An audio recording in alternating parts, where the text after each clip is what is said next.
My mother in law, मेरी सासू माँ इतनी कंजर्वेटिव नेचर की है ना, and my boss he is so rude and harsh, and some of my relatives and friends I feel like blocking them out of my life.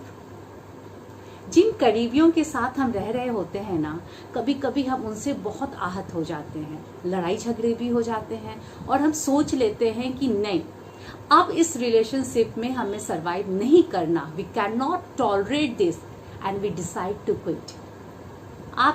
हम सब इससे रिलेट कर सकते हैं। हम सब की जिंदगी में कभी ना कभी ऐसा पल आता है ना। एकता टॉक्स में एक छोटी सी कहानी आप सबके साथ। एक गांव के पास एक जंगल था और उस जंगल में ढेर सारे प्रोक्यूपाइंस रहते थे। प्रोक्यूपाइंस जिन्हें हम शाही भी कहते हैं। एक बार वहां कड़ाके की ठंड पड़ी, टेम्परेचर -डिग्री में, चारों तरफ बर्फ ही बर्फ। प्रोक्यूपाइंस इस वेदर के लिए ना प्रिपेयर्ड नहीं थे, इतने कड़ाके की ठंड के लिए वो प्रिपेयर्ड नहीं थे। बहुत से प्रोक्यूपाइंस बीमार हो गए, बहुतों की डेथ हो गई।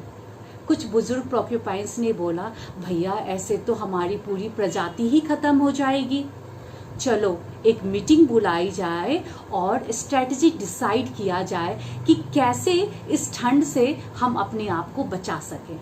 5 बजे का समय रखा गया और एक पेड़ के नीचे मीटिंग बुलाई गई।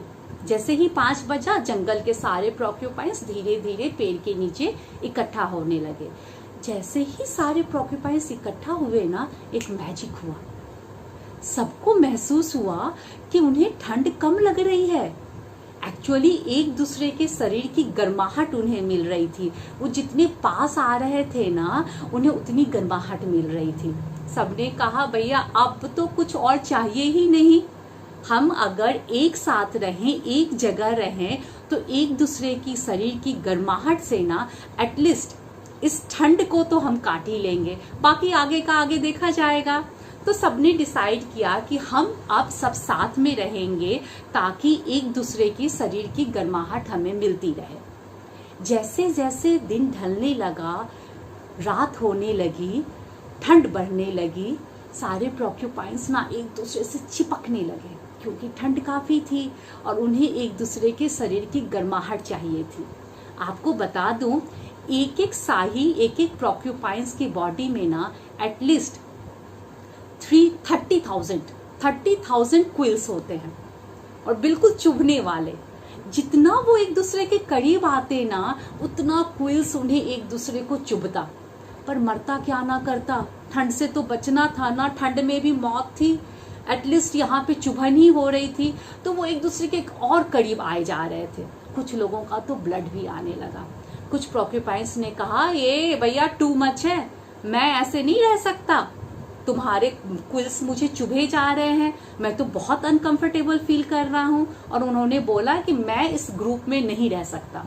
और 3-4 प्रोक्यूपाइंस ना ग्रुप से निकल गए। धीरे धीरे जैसे ही वो ग्रुप से थोड़ी दूर गए ना, राहत की सांस ली। वहां एक दूसरे के ऊपर प्रोक्यूपाइंस चढ़े जा रहे थे, उनका क्विल्स एक दूसरे को चुभ रहा था। यहाँ इन्हें लगा कि भैया आजादी यही होती है। जैसे जैसे वो आगे बढ़े ना, सच्चाई उनका इंतजार कर रही थी। ठंड इतनी ज्यादा थी कि उस ठंड में अकेले सरवाइव करना उनके लिए नामुमकिन हो गया। 1-2 प्रोक्यूपाइंस का वही मौत हो गया। एक प्रोक्यूपाइन ने बोला, ना मैं आगे बढ़ सकता हूँ ना पीछे जा सकता हूँ, मेरी अब ये हालत नहीं है। और वो एक पेड़ के नीचे ना अपने मौत का इंतजार करने लगा। एक प्रोक्यूपाइन जो बचा था, उसने बोला, नहीं, भूलो सब कुछ को, अब मैं फिर से कोशिश करूंगा अपने ग्रुप में जाने की। यहाँ तो मौत निश्चित है, एटलीस्ट कोशिश करने पे शायद मैं बच जाऊं। और वो धीरे धीरे अपने ग्रुप की तरफ जाने लगा और अपने ग्रुप तक किसी तरह पहुंच गया।